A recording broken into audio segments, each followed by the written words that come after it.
Good evening, all. Welcome to our regular Select Board meeting, June 23rd, 2026. We'll call this meeting to order, and we can take a roll call. Shar, Jewel? She's running late, so she'll be here. She'll be here. Chris Hansen? Here. Kayla Gonzalez? Here. Fred Miller? Here. And myself, Derek Ray. I am also here. Then I'll pass it over to Chris. Tonight, I'm going to read a proclamation in appreciation of Samuel Lee Gifford II. Whereas Sam Gifford has untiringly devoted over 20 years to our community during a period where projects were initiated through his leadership, which will continue to have a revitalizing and growing impact on our community far beyond his terms of offices held. And whereas Sam was a catalyst for the development of the Raymond Revitalization Committee, and whereas Sam served on several boards and committees for the town of Raymond, including Comprehensive Plan, Implementation Committee, Planning Board, and Budget Finance Committee, and whereas Sam was elected to the Select Board November of 2010 and has served in that capacity until his resignation on March 31st, 2026.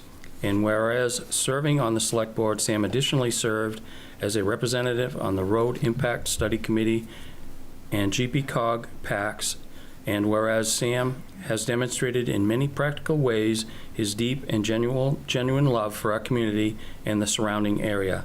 Now, therefore, we current Select Board members, Town of Raymond, Maine, do express our sincere appreciation and deepest gratitude to Sam Gifford for his countless contributions and exemplary service to our community.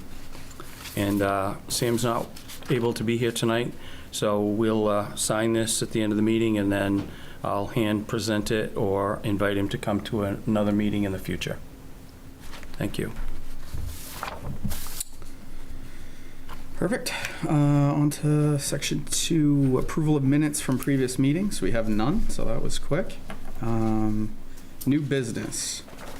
Authorization for town manager to execute a contract with the Maine Municipal Association for workers' compensation and property and casualty insurance coverage.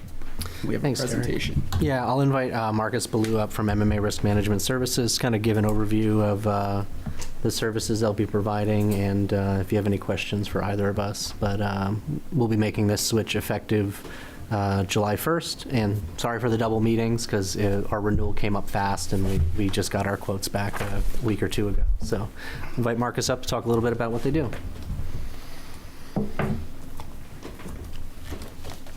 Good evening. Again, my name is Marcus Ballou. I'm with Maine Municipal Association Risk Management Services. I want to thank you all for this opportunity to come out and present with you all. But I also wanted to thank Glenn and the entire team, because reviewing your coverages and the services that we can provide, it's actually quite an endeavor. It took quite a lot of work. We toured the entire town. We looked at everything you own, how you use it, how it's operated, and found, number one, that everything is fantastic. You've got a beautiful town here, something definitely to be proud of. I'm a little jealous myself. But, you know, that we also found opportunities. And that's what, you know, we're really here for. The Maine Municipal Association, we were formed to provide an alternative to traditional commercial insurance, to be quite frank. And what we've done is, and are looking to do, is provide stability of rates while providing the services that municipalities in the state of Maine deserve, but may not be able to afford. So with this, not only are you getting the insurances like what you had, you're going to be getting actually enhanced coverage, full protections under the Maine Tort Claims Act, full compliance with the Maine Workers' Comp Act, but you're also going to get a whole team. We're going to set forth a loss control team that's going to assist you with everything to do with identifying exposures, looking at your buildings, doing everything that will protect you and protect your community for down the road to create that stability that you're looking for. You're also going to have dedicated underwriters that are going to be assigned to your team.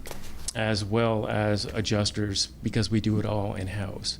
So one of the things that we're looking at, and we hope that you guys are aware of, what we're doing is quite, I'm biased, but I think it's quite unique, and I think it's very interesting. And what we've tried to do, and what we're striving to do, is to take the insurance industry and kind of flip it on its head. You know, typically insurance people pay a premium. They hope they never have a claim, but sometimes they do. And the insurance companies wait for that claim, and then they administer it from there. What we're trying to do is actually give you the tools and the resources, and actually even the funding ahead of time, and stop the claims from happening. And by doing that, you maintain those stability of rates. And then even when, you know, the cost of things go up, which we've all seen as of late, you know, inflated costs, everything goes up. When the cost of what you have to insure goes up, so does your coverage. But what we've done too on top of that is we build in almost these safeguards, these credit structures that will give you benefits down the road. Like the workers' comp program, I think when we looked at it, Glenn, about both of the programs, we were going to initially, when you came on, would grant the town about $12,000 worth of savings annually. But we don't want to just look at the initial year. We want this to be a continuing effort. So like in the workers' compensation program, we have what's called the Workers' Compensation Safety Incentive Program. And what that truly is just like what we were saying before, is we're giving you a program that's going to incentivize your safety efforts and the efforts that the town is doing as a collective, and reward you for that with financial savings versus just sitting back and waiting for claims. We'd rather give you those tools. So even with the savings that you're getting now, in 6 months, when we get hopefully enrolled in the Workers' Comp Safety Incentive Program, that's a 3-tiered program depending on where you come in, but you could get an additional 10% savings right off that. And then after 3 years of participation in that program, you get an additional 5% savings. So you can see where the structured programs are designed to keep giving you benefits and stability, and protecting that rate by keeping everything down. And then we encompass all those protections. Am I in your way, Chief? Do you want? Okay. We encompass all those protections as well with opportunities with our online learning system. We have a learning management system that you will have full access to for all your employees, all volunteers, where you have access to hundreds of courses that help with safety, with HR issues, with employment issues, you name it, it's all there, it's all free, and it's all paid for. The other part of it is that it's also a policy management system where you can put up your SOPs, your tools, your handbooks, any addendums or referendum changes that have to be done. They can be instrumentally pushed out to all the staff that it's pertinent to. They can acknowledge it, sign it, it gets recorded, and it gets right into that system. So it's just another mechanism to keep everything moving forward. And then that gets amplified even more annually with grants and scholarships that we have. Every single year, you'll be eligible to participate in a grant program under the risk reduction program for the property and casualty pool. And then there's a safety enhancement grant under the workers' comp. And again, that's what we're trying to do, would give you the funding so that you actually have the mechanisms to protect your town and protect your employees without incurring those costs. And then hopefully that benefits us. It's not all altruistic, because that hopefully gives the benefit to the insurance pool where you don't have the claims. So versus just sitting back and paying for claims, we would rather be proactive, give you the tools, the education, the resources, and the understanding, so hopefully those claims don't occur. That said, they do happen. And we administer those all in-house. We do everything. We were created under legislation. So what's neat with us that is, and granted, I keep saying neat. I'm an insurance geek. I love this stuff. I'm reminded by many people that they don't. So if I get a little off, you let me know. But realistically, what we're looking to do is grant you all the protections that you're afforded under law. Municipalities are afforded massive protections under the Maine Tort Claims Act, Title 14. And Title 14 grants not only immunity protections for a municipality, but statutory cap protections. But there's also some dangers in there if you don't do things right. 8116 of the Maine Tort Claims Act has a whole procurement process with liability insurance. And there's dangers that you can accidentally waive protections under the Maine law by procuring insurance higher than the protections, or putting insurance coverage in areas of law for which you've been immune. With us, because we're legislatively created and we're actually a legal extension of you all, which you might find surprising, we're not an insurance company, so to speak. We are a self-insured risk arrangement. So what has happened, and I'm quite proud of it, we're one of the first, and what I am going to brag about being successful, regionalization effort in the state of Maine, where over 500 municipalities have all come together, almost 600 in the workers' comp program, almost 500 in the property and casualty, and they've decided we can just do a better job. And they have given us the honor to enact that on their behalf, and formed the risk management services side of it. So what we're really excited about is, having this opportunity to partner with the town of Raymond. This is something that we've been striving for many years, and I really appreciate this opportunity to do that, because what we're really hoping to do is to be a long-term partner, help you achieve the risk management needs that you deserve, and do it in a cost-effective manner that stabilizes your rates, stabilizes your budget, and protects your employees and your investments. So that's sort of the 10,000 foot. I want to be respectful of your time, but if there's anything that you have questions on, anything I can help you understand, that's why I'm here, and I appreciate the opportunity.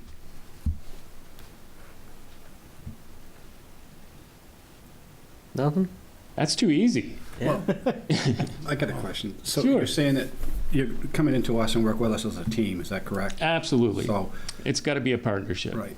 So are you going to look at what we have now in process and see if we need to have any changes, or if we have concerns, or actually buildings that we're worried about? You said, you work on that part of it too, that Absolutely. we'll have a team that will come in and say, we see this, and if you do this, it'll probably stop something from happening, or we can save you money because we make these changes. Actually, all the above, to be quite frank. So we have our team is comprised of, you're going to have 2 loss control representatives, one on the property and liability side, one on the workers' comp side, because they're all looking at different endeavors for the town. The property and liability side, we're looking to make sure that your property is maintained. There's things that we're seeing that, could be fixed or enhanced, whether we have grants that might help you do that. And then liability-wise, we're also looking to protect the public. If there's anything that jumps out where we see that could be a potential hazard, we're going to help you identify that, and then work on a plan to either rectify it or see if we've got some tools to help you along that. An easy example is like cyber liability and things like that. We're tackling that on a daily basis. In conjunction with the loss control team, we've got our claims adjusters who would be assigned. And the reason we set this up as a team is because a partnership is really the best way to make this work for everybody. And we want it to be the same people, to the best of our ability, that you're reaching out to, so that we have some familiarity. We have, people are comfortable, you can talk, and it seems that things progress better that way. So you'll have everybody, what's nice too is we all live here. So we're all from places in Maine. We all represent Maine. We've got a vested interest to protect Maine and protect our town. So you'll have underwriters, you'll have loss control representatives, you'll have claims representatives, you'll have me, and what we're going to do is collectively look at things. Some of the stuff we look at, we try to be the eyes and ears, act a little bit like Bureau of Labor, and come in ahead of time and identify things that you might, get citations for, and give you the tools to fix those ahead of time. So, hopefully those things happen. We look at how you're utilizing contractors in regards to liability extensions or even workers' comp, so that you don't incur costs that you didn't need to, or that you might be able to transfer risk to another side of it so that it's not falling on the municipality. We're going to be looking at all those facets. That said, we're not going to overstep. This is your town. We're not going to tell you what you have to do or how you have to do it. Our job is to give you the tools, the understanding, and the knowledge. And then it's like I said, it's your town to decide what's best for you. That's not our place.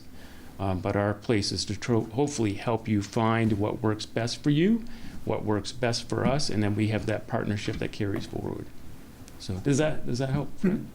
Perfect. I have a follow-up question. Yes. So you said you personally went through all of our buildings and did an assessment of where we're at? I don't know if I'd call it an assessment. We went through the buildings. I looked at, condition. We worked with Glenn and the team to see what your plans are for the future, for future construction plans, all those types of ideas. Okay, so more specifically is if you've done a general overview with Public Works and whoever you needed to get into our facilities. Yes. And I'm looking at your proposal, and it does say that you'll do periodic inspections. So will you be going back out to some of these facilities and giving us some red flags if you see them? Absolutely. And if so, like how often? Do you go annually or more than that, or when requested? It can be a combination. What we try to do is at least a visit every 3 years. For new participating members, we do a visit within the first year. So you would have a courtesy workers' compensation visit as well as a property and casualty visit, normally within the first year. And that's what they're going to be looking for. When I worked with the team, it was more to assess what you had, to make sure that you had adequate coverage in place. We actually found quite a few pieces of property that weren't currently listed on the coverage, and added those onto ours. So that was more of the assessment that I did, was more looking at the overall risk, so that the underwriters have the data to put everything together to put the proposal. It was not a hazard assessment, though.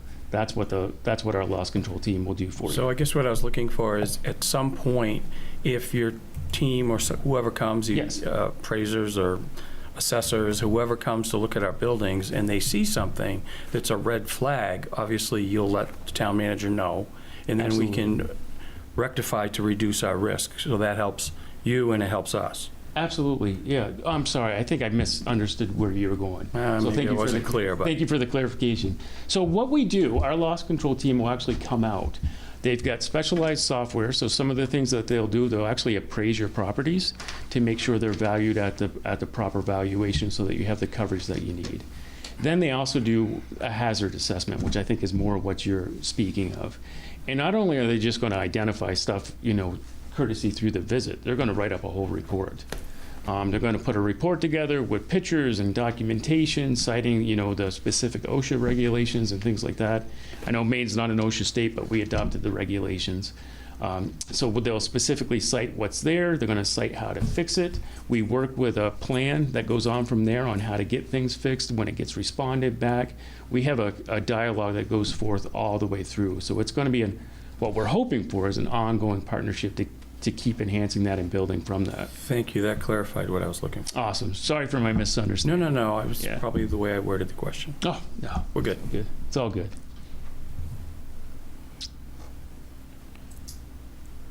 Anything else I could potentially clarify? I was going to say there's other things that come on too that I didn't go into, like dividend distributions and things like that too. It's just another avenue to give you additional savings down the road. So we talked about, the grants and the scholarships as well as the credit structures that'll come in to keep further stabilizing it. But then we look even further out into the future because we're really looking for a long-term partnership. So after being in the program for 3 consecutive years, you then have dividends that come back. So we don't have stockholders, we don't have commissions, we don't have any of that stuff that's kind of the icky side of insurance, so to speak. What we have is our members, and our members are you. So what we do is we give that funding back. So when the reserves have all been set, when we know where we need to have our claim structures at, the leftover money, the reserve structures then go back to our municipalities in the form of dividends. So in 3 consecutive years of participation, you then become eligible for that, which then is a further return to offset any cost. And when you guys were looking in the future, did you discuss JSMS building and all that kind of what's coming It down came the road? up, yeah. Okay. I think It's going to be I think even the previous carrier gave me some numbers on Okay. what that would add to your premium. But I don't recall off the top of my head, but we have awareness of it, yeah. Yeah, with us, we try to take the surprises out of things too. So, we know that that project's coming. When it gets closer, we would either work with the municipality to have what's called builder's risk while it's in the construction phase, either that be transferred to the contractor while it's being done, which is my recommendation. If that can't happen, then what we can do is have that builder's risk put on there for you. And we can work together and let you know what that is. One of the different things, we have quite a few structured programs that are different from what you're used to in commercial insurance. With us, if you add and remove equipment or property throughout the year, you've already set your budget. You already know what your insurance cost is going to be. Towns are fantastic at budgeting for what they need to buy, for what they want to build. You're not so good at remembering you've got to pay the insurance on it. So what we do for a project, as long as the newly acquired property or the newly acquired vehicle or what have you is under $1 million in valuation change in a year, we don't charge for it. Our board is made up of local officials like yourself. And the officials came to us and said, you know, we get caught sometimes by not budgeting for changes in insurance costs. Is there a way to fix that? And we work for you, so it was pretty easy. We said, absolutely. So the way we fix that is we waive those costs. So if you add a project in the midterm, you know, you get a new building, you get a new fire truck, you get a new public works vehicle, as long as that's under $1 million, we waive that cost and it doesn't impact your overall contribution whatsoever. So we've got a lot of built-in safety gaps like that so that your contribution doesn't run away on you. So it's pretty neat. I think you're going to like it. Like I said, I'm a geek on this, and I could talk and talk and talk, but I want to be respectful of your time too. So hopefully that's some other tools that help you out. Yeah, go ahead, sir. So you say that we're members, right, and we're actually part of the whole team. So in other words, whoever's with you is part of your membership. In other words, you don't have any executives that are making salary special for it or any bonusing and that stuff. No. You said after being here for 3 years, then we'll reap some benefits from that. Absolutely. Correct? Absolutely. So how about, let's say something happens, and I don't know, when you say members, I assume you mean everybody that's in this program, whether they're from the town of Raymond or whoever else you have, has something that really cost a lot of money. Does that affect us? In other words, do we get penalized, or we don't get penalized if it's somebody outside, or even if it is inside the town of Raymond? Would that mean that we lose that 3 years dividends because now we had something happen that we didn't expect happening and we did everything that we're supposed to? So dividends, I think there was a couple questions there. So number one thing to clarify, we cover most claims from up to the first $1 million. And then what we do to make sure that the pool stays solvent and the workers' comp fund stays solvent is we purchase what's called reinsurance.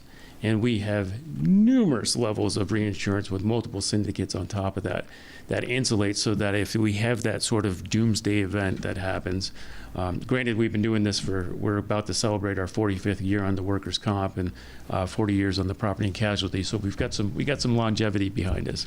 But that said, we've got to also plan for, the future and things that could happen. In the commercial world, insurers are made to have what's called a confidence factor. And a confidence factor is making sure you have enough money set aside to pay claims, is, very simply put. And realistically, they can have anywhere between a 65 to 70% confidence factor, and that's acceptable.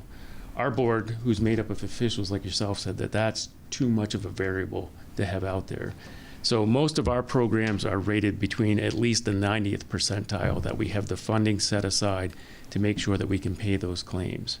Now, when it comes to dividends, the dividends, they're not guaranteed. I'm not going to fib to you. I never would do that. The dividends get voted on every single year by our board of directors and our executive board, depending on which program you're looking at. And then based upon the claims activities that the whole program has had, as well as claims by member, it gets voted on whether or not we're going to distribute dividends. For most of the time that I've been working with Maine Municipal, it's been over 20 years now, dividends have gone out every year. So, there's some really good history behind that. The financial wares and the actuary studies that we have done every year is to ensure that. And we put those protections in place. But that's a fantastic question, sir. They're not guaranteed. They're voted on every single year. The individual claims experience for a specific town can disqualify you.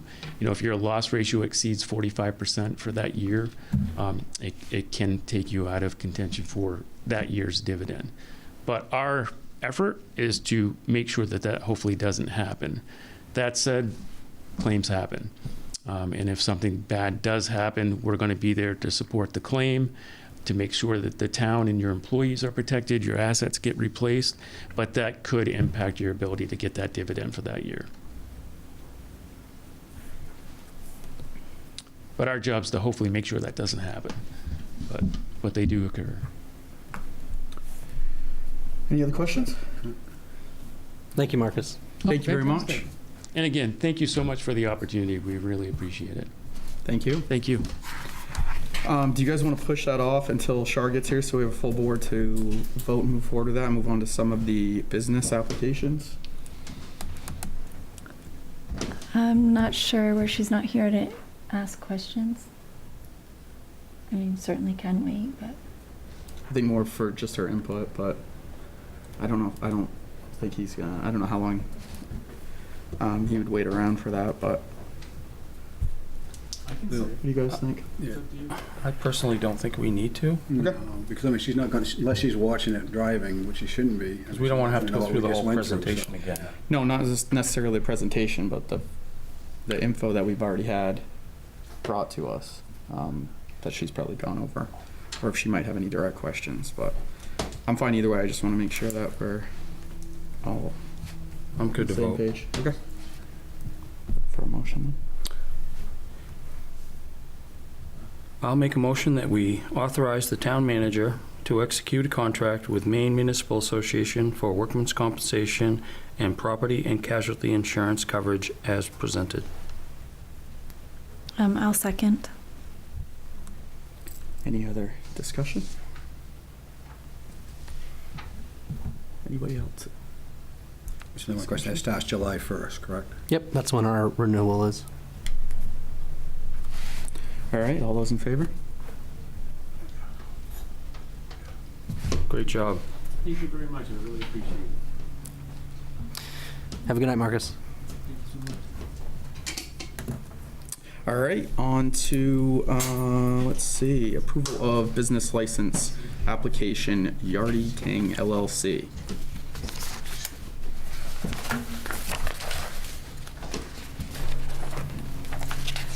This is at 1255 Roosevelt Trail in Raymond. Takeout restaurant, Jamaican food. They have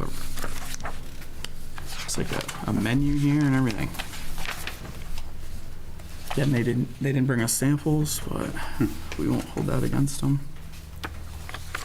So, one thing I would like to add before we vote on this business license, they have still got to go through the permitting process with codes to do some kitchen renovations, and then we'll need to do a life safety inspection by the fire inspector before Does he- they open. So if we do this, it would be my wish to maybe approve it with conditions that they get those permits and inspections completed. They'll need a C of O for codes and the life safety inspection. They haven't done one, Wayne? Did you have a question for me? I'm sorry. Yeah, sorry. Have they scheduled an inspection yet or done one? They have not. I spoke with the business owner yesterday, and they're still working on funding, so. Still working on what? Funding. Okay. So I don't know when that will move forward. Is this that little building, looks like an old ice cream shop? Yes, Yeah. yes. It's basically, I know a little bit about it because I've met with them and I've been in the building. It's set up for a food service, but they're gonna need to expand the kitchen, add a kitchen hood, and that's why I said they're gonna need some building permits and some inspections. But I think why they want the business license is to get them moving so they'll know that they're gonna be able to do their business. And she has another business, I believe, in Portland. Yeah, I heard they had the same thing in Portland. That was actually, I heard it was pretty We've good. done this before, but I just wanted to lay it out there. And this is the print, what they want to do. Right, there's a blueprint of how it would look, but they haven't awarded the stove or it may be the end of the summer before they get open. Have you been in this building recently? No, probably over been empty quite a a while. year, probably. Yeah.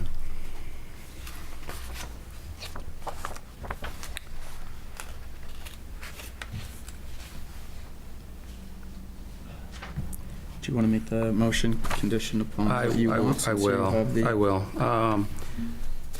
I'll make a motion that we accept the business license application for Yardy Ting LLC for 1255 Roosevelt Trail in Raymond, with the condition that they get the proper permits from code enforcement, state fire marshal's office, and have inspections by both the code enforcement office and life safety from the fire department.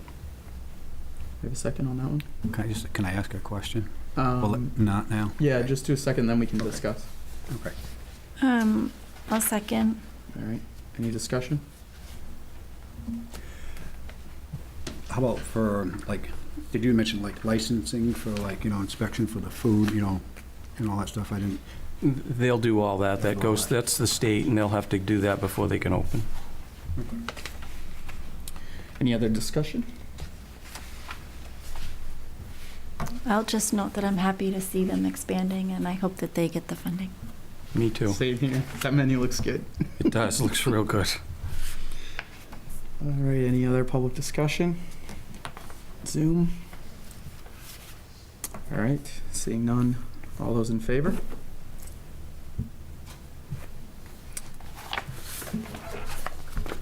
Do you have anything to sign on that one? Oh, the Oh, it's actual. probably right here. The folders usually, yep. Yeah. All right, let's see, we have another business, I believe. Business license Forever Friends 2, new ownership, name change. That one is at 1311 Roosevelt Trail. I believe this To the is chair. just a, oops. Yes. To the chair, I think the correct address will be 1233 Unit 16. From my discussion with the business owner. 1233, what unit? 16. Unit 16, 16. Okay. And Wayne, just so people know, that's the Raymond Shopping Center. Yes. I mean, It's right next to the nutrition place where they've been. so why is this, where is this one? She may just not have known Just- the actual address. Okay. You want me to make a motion? Maybe. Wayne, has that one been inspected yet? I mean, No, it's we're just, scheduled for an inspection this Thursday. okay. And this is in the shopping center? Yep. What's it next to? Right The between, swimming place?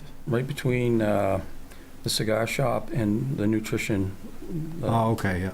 Where the that- pharmacy used to be? It's already It's there. already It's a- already a business. I It's think they're just a just changing change in the name. Oh, ownership. okay. Because that's what they do right now, right? Right. You can go if you want to. I'll make a motion that we accept the business license application for Forever Friends, 1233 unit, I think you say 16, 16, yep. for Riley Hinton, with the condition that they get their life safety inspection and do whatever necessary improvements per that inspection. Maybe change the application. And then we change the address to 1233 Unit 16. A second?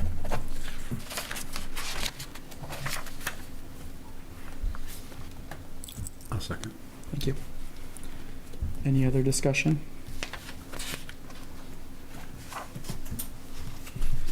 Seeing none, all those in favor? All right. sign that one. And next on the list is approval of liquor license renewal application of Fisherman's Catch. You'll sign.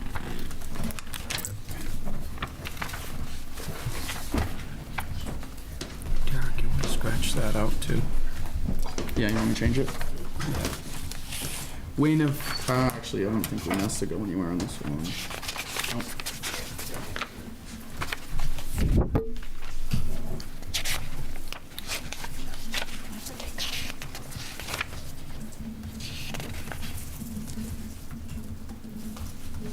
Change this to-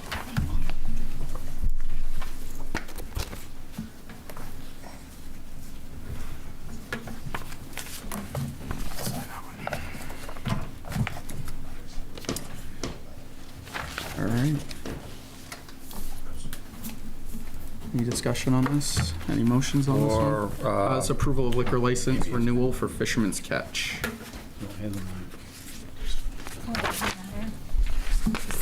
They're not gonna like purple. Oh, Uh, yes. at 1270 Roosevelt Trail. That's right here. Could be. So ask Wayne if he's done the inspection. I don't know if, Wayne, have you been over there lately? Yes, we performed an inspection on the 3rd of June, and they passed their fire and life safety inspection. Okay. Okay. You looking for a motion? I'll make a motion that we accept the business license. I'm sorry. Yep. We got an email correct that they need to complete their taxes first, so can you include that in their motion? They haven't paid all their taxes yet. We can add that in So there. can you just, Oh, never mind. oh, they did today? Okay, never mind. Good catch, though. Okay. Knowing that he's current, I will make a recommendation that we accept the business license application renewal for the Fisherman's Catch LLC, 1270 Roosevelt Trail, Raymond, Maine. Any other condition? Through the chair to the It's- board. That was that one's a liquor license renewal, not a Yep. business. Oh, I'm sorry, liquor license. Thank you. You want to just vote that one down and start over, or? you wanna just Yeah, let pick me it get up? my, Anyone second that? I mean, I'll redo the motion, okay. or if you'd like to do the motion. Sure, I move that we accept the liquor license for Fisherman's Catch LLC at 1270 Roosevelt Trail. Second for that? I'll second it. Any more discussion? I can't see Zoom, but assuming there's none, all those in favor?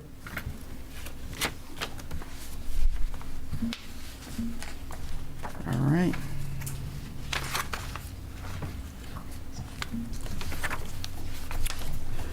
We have another liquor license renewal application for Top Shelf Catering LLC, Julie Grant.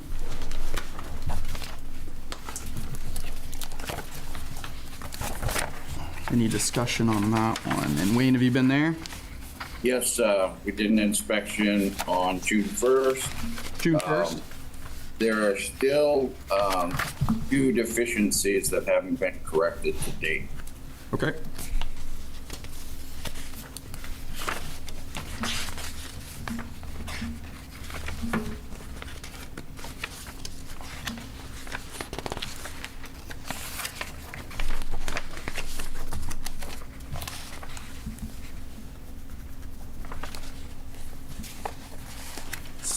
Would somebody like to make a motion for that one and maybe clean up those? I'll make a motion to accept the liquor license for Top Shelf Catering LLC pending corrections as stipulated in the life and safety inspection. Second? I'll second. All right, any more discussion? Seeing none. All those in favor? All right.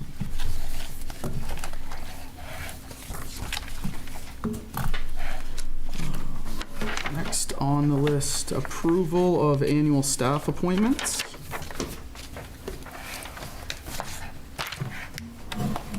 So under the statute, there's a couple statutory positions. Annually, you reappoint those officers. This is the time of year when you do that. All right. Do them one at a time? I think you can make a motion to accept as presented. Okay. Should we should at least, you want to read all these off, somebody? And then we'll do them all at once.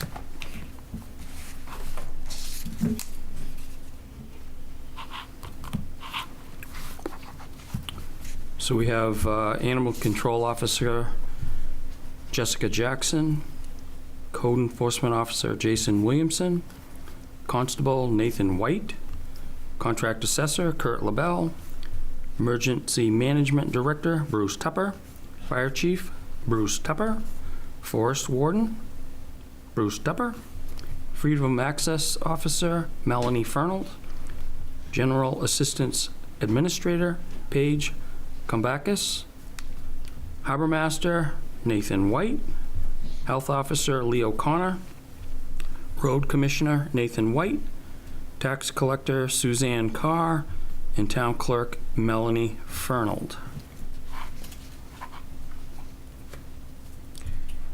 And looking for a motion. I'll make a motion to accept the appointment of municipal officers as read by Chris Hansen. I'll second it. Any more discussion? None. All those in favor?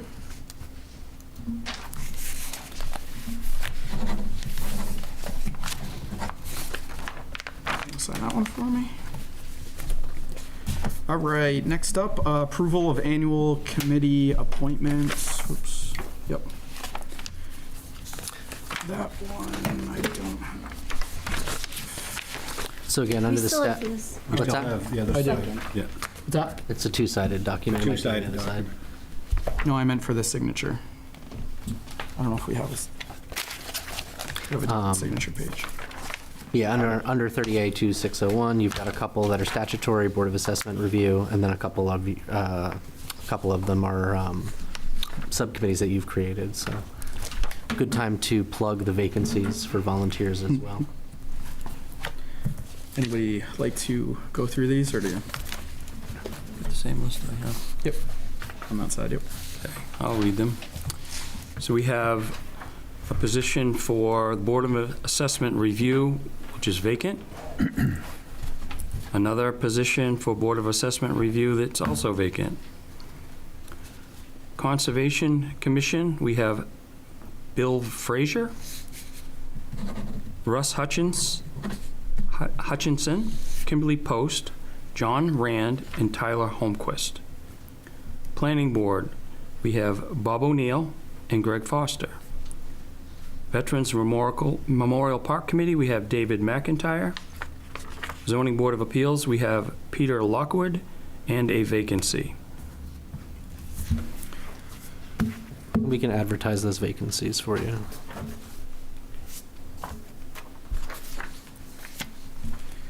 All right, looking for a motion on that one. I've heard through the grapevine they may have somebody for the Boards of Appeal to fill in. Your grapevine, not mine. I haven't heard anything, but Do you know anything about that, David?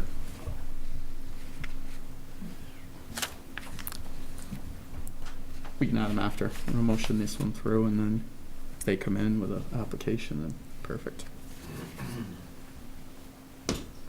So I'll make a motion to accept these appointments of municipal officers as read by Chris Hansen and provided in the materials. I'll second that. Any discussion? All those in favor? Sign that one for me. All right, next up is approval of a road name, Crooked Creek.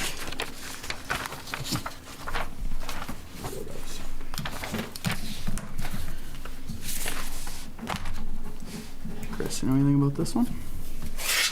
I don't. Oh, okay.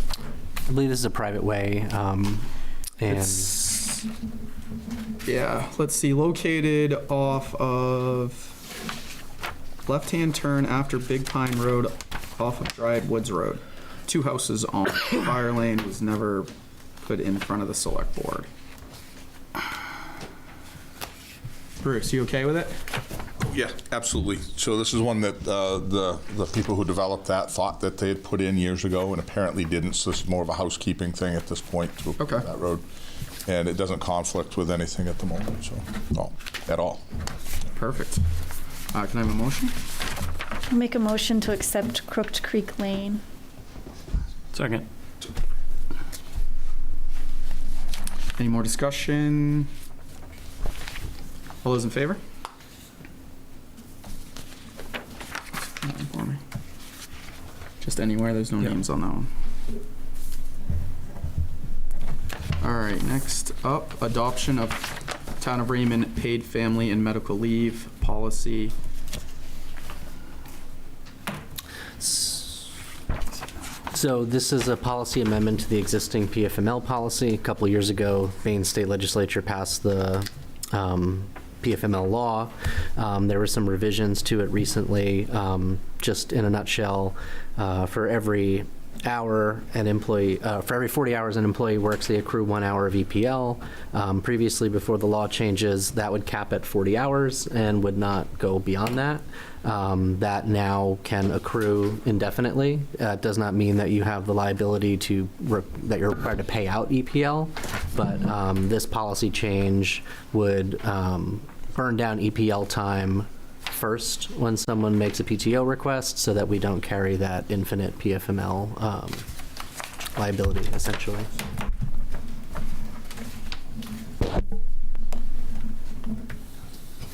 And that the law went into effect January 1st. Well, the contributions went into effect January 1st, 2025, and then the benefits are now effective as of May 1st this year.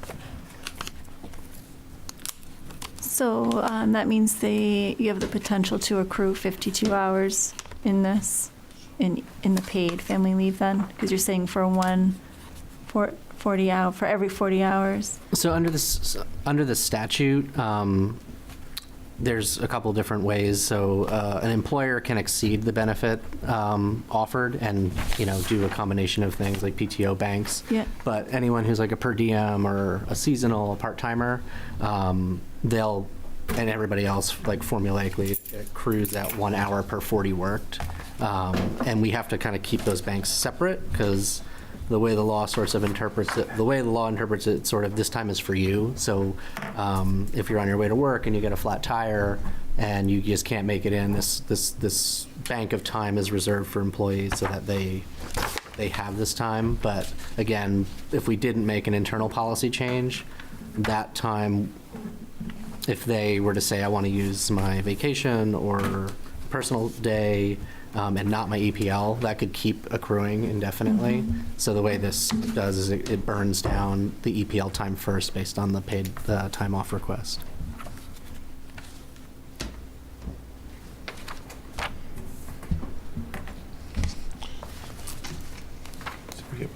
Is this all factored into the budget? Yeah, you were required to budget 0.5%. Well, depending on your collective bargaining agreements, could be 1%.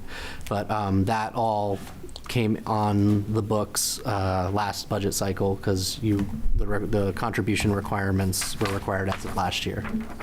So that would be January 1st, 2025. But all employers, depending on how they do the split, it's 1% of your total payroll, and you could split that 0.5%. As an employee deduction or an employer, we split it. It's 0.5%, and then the employee picks up the other 0.5%, unless you have a labor contract that says otherwise. Yeah, you just hit it. Yeah. I was just going to make sure that was a clarifying point. Yeah, July for the deduction. It's okay. TP said it.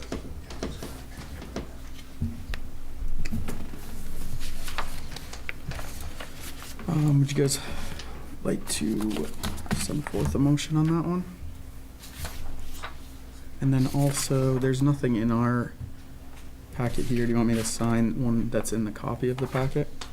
Yeah, that's fine. Okay. If we go through with it.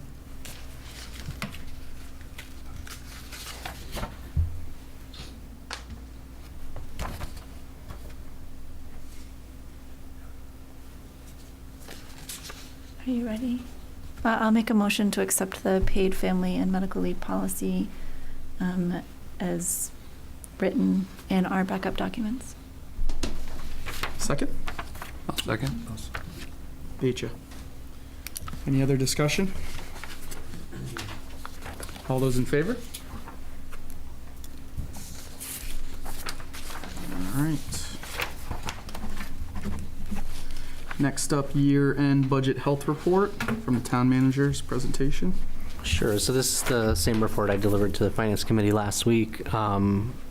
As you know, this year you've had some unexpected expenditures and different things come up. So we wanted to kind of know where we're going to land come the end of the fiscal year. My department, general government, has sort of been the one to have most of those unanticipated expenditures. So outlined in your report, have that. Your admin budget was about $167,449 over. The good news, among the bad news of obviously going that far over budget, is you have some room to get to year end without having to do any cross article transfers. We had anticipated if those over expenditures were greater that we may need Public Works to sort of bail us out because they're coming in under budget about 88.6% at the time of this report. What I will ask for in a later motion is just to authorize that ceiling to be raised with the remaining selectmen contingency, just because we are anticipating one more payroll, and just to avoid having to have a special town meeting in the event that you would exceed a cost center. But it looks like after running this report and talking with Brenda, that you're gonna squeak by this year without having to exceed one of your cost centers. So if there's any questions on any of the detailed expense accounts and what those may be and what those costs might be, I'm happy to answer those questions, but it's sort of all outlined in your budget report.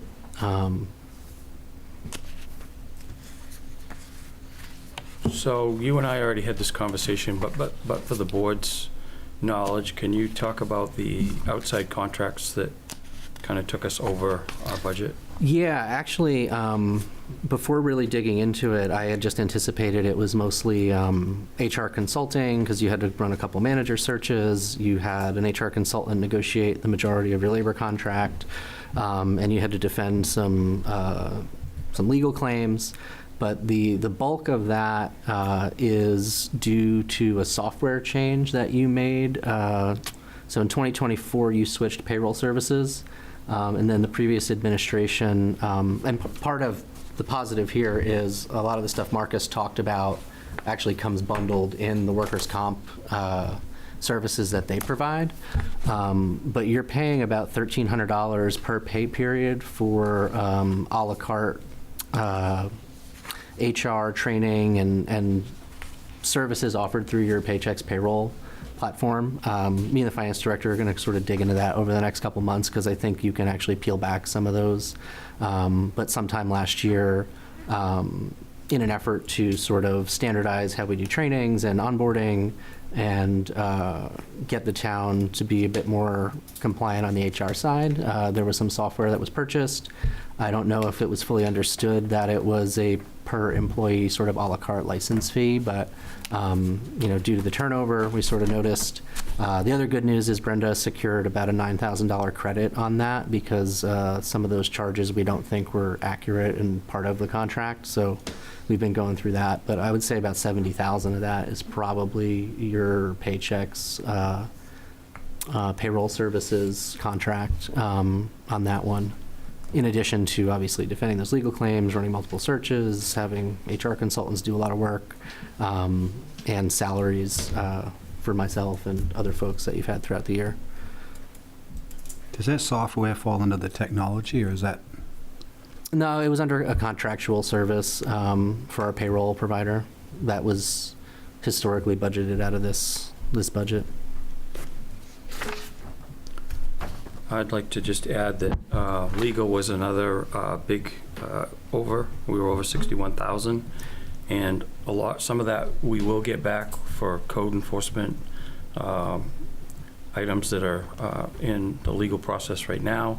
There's no guarantees, but most likely we'll get some of that back. And with my eyes, I see that using MMA legal services for simple questions and certain administrative things, we can save a bundle there. And I don't anticipate our legal to go that high again. Would that be correct? Yeah, I guess unless you're defending another lawsuit, but that's our job to prevent that from happening. And also MMA risk management, which is actually another positive. We can use that MMA legal hotline for a lot of general questions, like me or their clerk may call and say, hey, there's an ordinance coming down the pipe, what do you think, or something like that. But when it comes to like employee matters, they won't do that. MMA risk management does have an employee legal hotline for various employment issues, so that's also another phone call we can make before we call Bernstein. The other nice thing about those is they like to, a lot of commercial carriers, and not to get into the weeds on this, will only cover a claim once you actually have a notice of claim or a court filing. But some of these self-insured risk pools will work on getting settlements before you have to wait for the coverages to kick in, because they don't want you to have to wait until you end up in court and then you have your coverage kick in. So another benefit to them is they'll work to prevent that from going that far. But so again, hopefully you don't need to go down that road, but it's another sort of fail-safe before you have to wait for coverage to kick in.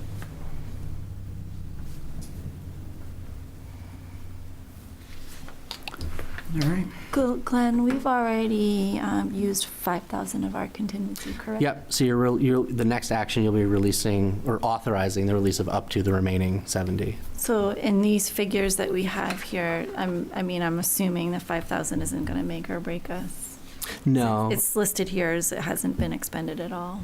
Yeah, so just as a note, you did release 5 for the town cloud implementation, and we'll probably use the remainder of that to soak up the remaining payroll if needed, and the contract services for the accountant who's been helping us. Another service that we shouldn't need again next year. That'll be over mid-July, and we'll be clear through 25 and 26 on reconciliation, so you'll be current by mid-July. And that 5,000 is covering that, that's what you said?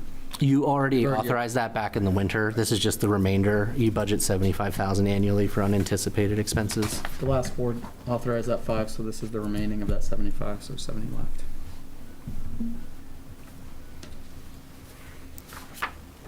So if you'd like, we can move on to that order if there's no other questions on the report. So this is 70 now, right? Yeah. Okay. Move on to K.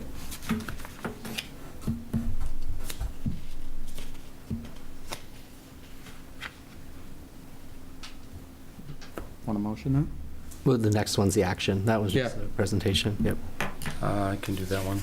I mean, I can read it, but it's No, self-explanatory. I'll read it. I'll make a motion that we authorize to release $70,000 from the Selectmen's contingency to cover the FY 2026 over expenditures, warrant Article 2025 at the annual town meeting.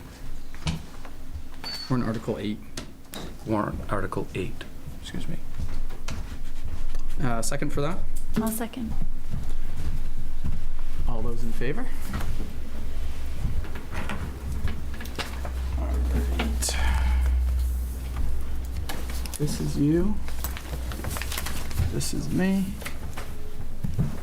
This is me. All right. Perfect timing, actually. M is discussion items, select board bylaws. We skipped one. Oh, we did? Yeah, Oh, I already circled that, sorry. Authorize town manager to execute lease purchase of public works equipment. So there's a memo in your packet that gives you some background info and some spec sheets, but I'll invite Nate to come up and talk about what we're asking for as part of the FY 27 capital improvement plan.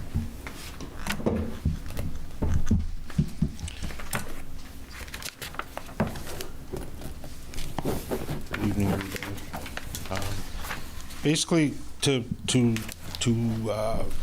carry through with what I was asking for in my budget presentation, the only way to do it is to finance the excavator for 4 years and the dump truck for 2, to maintain that flat $425,000 a year.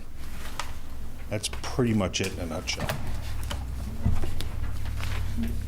So Nate, we'll be authorizing you guys to lease a dump truck and an Yes, it's a excavator. lease purchase. Lease purchase. Lease purchase. So it's a And fancy financing. they're replacing equipment that is how old? The excavator is a 2011 that we bought used in 16, I think it was. And the dump truck we bought used from the town of Gray in 2019. Too many hours on the excavator? It's 4,000, 4,500, somewhere in that range. I'll also The note, hour meter's been broke for a couple of years on it, so. So they're beyond putting more money into them to keep them running? The excavator is probably, the value on the excavator that we're seeing right now is between 20 and 30,000. It needs somewhere in the neighborhood of about $20,000 worth of work right now. PC doesn't work. Hydraulic pump's getting very tired. It's got a couple more rams that are leaking. The undercarriage is wore out, needs to be changed. We deferred repairs on it last year because it was in last year's budget to get replaced. And we're to a point now that I've either got to fix it and we're going to have to rent a machine while it's down. The dump truck is kind of in the same spot. It's starting to show its age.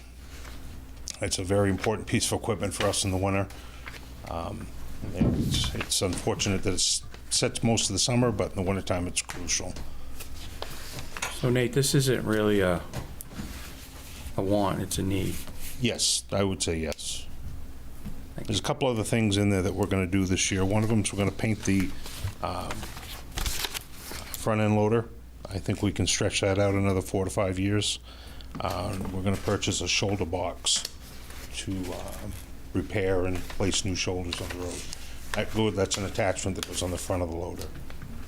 These are all things that were in the budget last year that I asked for that had to get deferred to this year. But the biggest thing is the cost of stuff has gone to a point where it's a little bit more than we anticipated.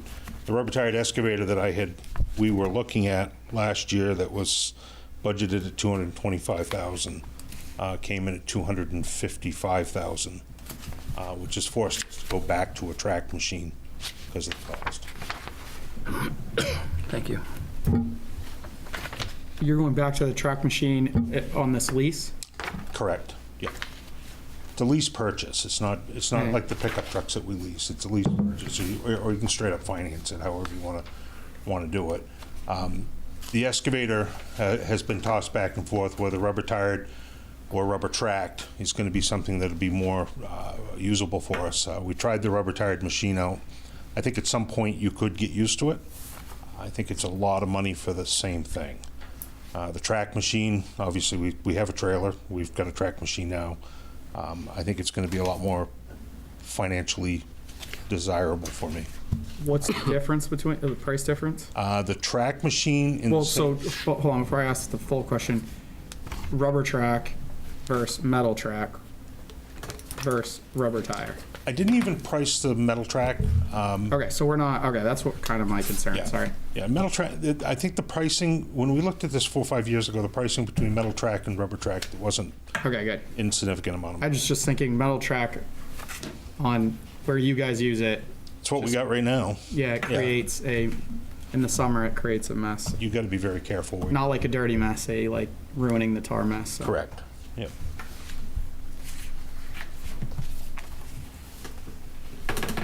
I haven't gone out to, the dump truck is a duplication of what we bought last year.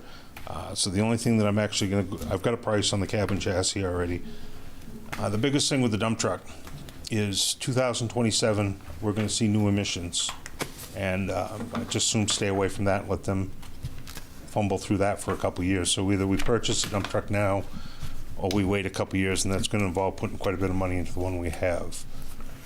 They've got a bunch of upgrades, price increases. We're never going to avoid it, but it'd be nice to get a couple of years of them fumbling around trying to figure out how to make it run. Federal admissions or Correct. state? Federal. Okay.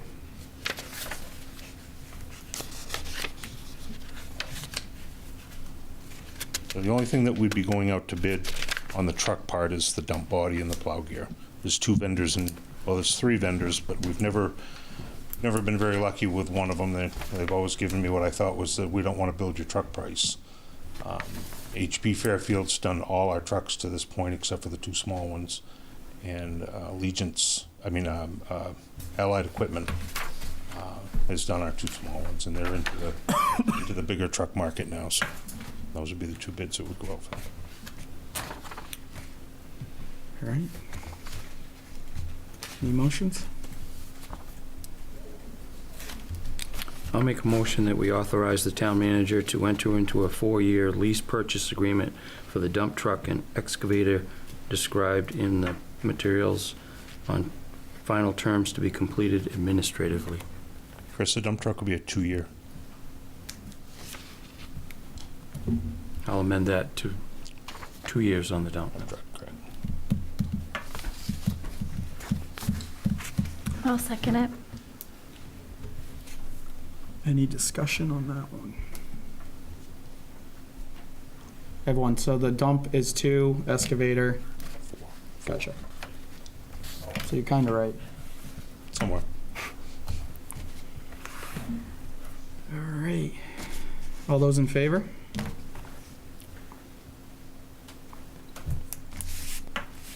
Nate, while you're still up there, thanks for getting the, what do they call those,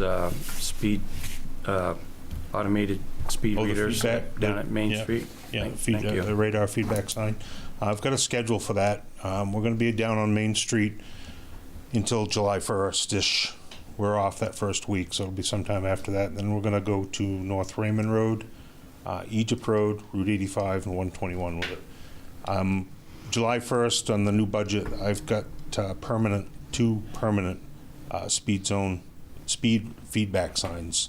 When was In that? the Sorry. What's that? When was that? July 1st. It's in the new budget. So after July 1st gets here, we'll order the signs. Those are going to be 225s down the village, because the last time we run the trailer out, the biggest gap between posted speed limit and what traveling was the 25-mile-an-hour zones. So I figured we'd start with that this year, and then we'll work our way around. When? How long does it take to get those in? About a week, Okay. I hope. Okay. Thank you Thanks very for much the for your update. time. Yep. All right. I'll pass the meeting over to All Cheryl. right. Well, thank You're on you, M. Derek, for filling in. Just want to first say I apologize for me being late for an hour. Challenges of being in HR, I guess, dealing with associate issues. So next on the agenda is discussion item, Select Board bylaws and ethics policy. I had previously reviewed the ethics policy and had shared some draft changes that I had recommended for that. And I thought it hadn't been reviewed in years and years. And then the bylaws, I read through those, and those definitely need updating. There's several issues with those of the way we conduct business today that's not reflected accurately in the bylaws. So I asked Glenn to add it to the agenda so we could discuss making amendments to those documents. And so I would open the floor at this time and welcome anyone that wants to chime in with anything they want to say about the ethics in the bylaws and how best to move forward with suggesting changes and taking action on those changes. I did have a question. I did receive your email with your draft changes, but it didn't show any changes for me. Oh, So it didn't? It didn't. It just Oh. looked like a normal. So I don't know if that was, I tried opening and downloading it Oh, several sorry. times, but I probably was my issue. So I'm just curious, is what's in the packet have those changes, or is this? No, the packet is just the policy. I think you had a bulleted list, Yeah. like in the body of the email. The A's so- and B's, lowercase, that's all changes. And then the regular numbers, I believe, It's like I are. said, I might have missed. Yeah, that's why I figured we just have an open discussion, and then if you want to authorize me to make any revisions, we can come back to you at a future meeting with a red line. Yeah. And 16 through 19 are all new.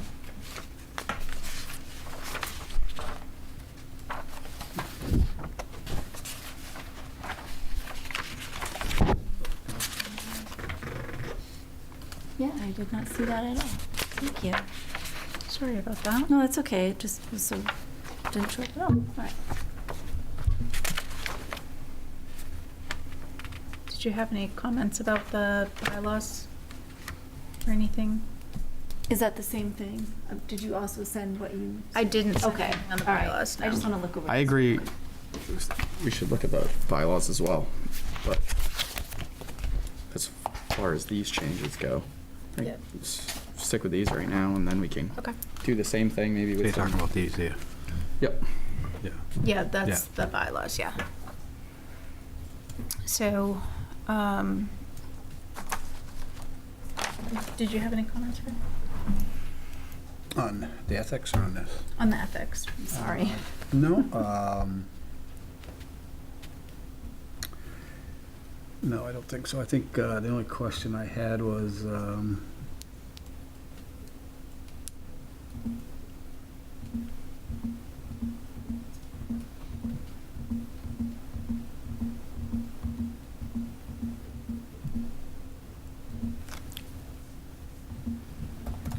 no, I think I like the way you wrote it and stuff, and what you added there, to remind everybody that we are a team. Mhm.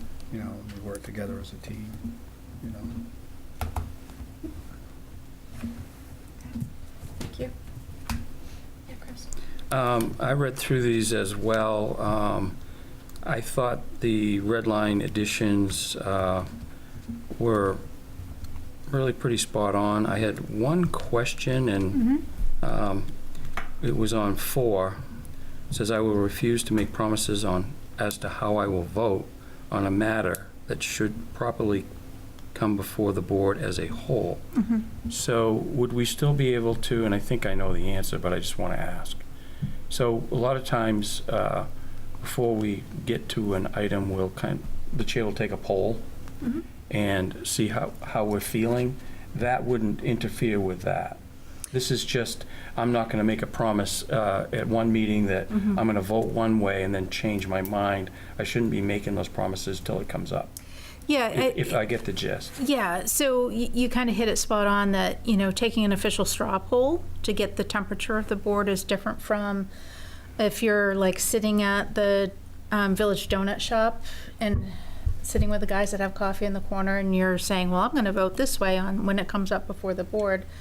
That's, it's one thing to say your opinion on a subject and make sure that folks understand that it's your personal opinion and it's not the decision of the board, and it's really about not making presuppositions on how you're going to approach something that comes before the board, because something that happens at the meeting may change your mind. Correct. Right. So you answered my question really well. I would like to kind of echo what Fred said, and I'm just going to say it a little different. I think reading through these editions, and I don't have any other changes. I mean, I could vote on them the way they're written. I think what they do is they align with our goals that we set at the workshop last week. And you did a really good job putting that to words in Great the job. Code of Ethics, to me. So I compliment you on that. Feels like you have an HR background, some of these. Yeah, it kind of would appear that way. I might have a little bit of HR background yet. But it definitely brought us to the forefront of, these were old and they definitely needed to be tweaked.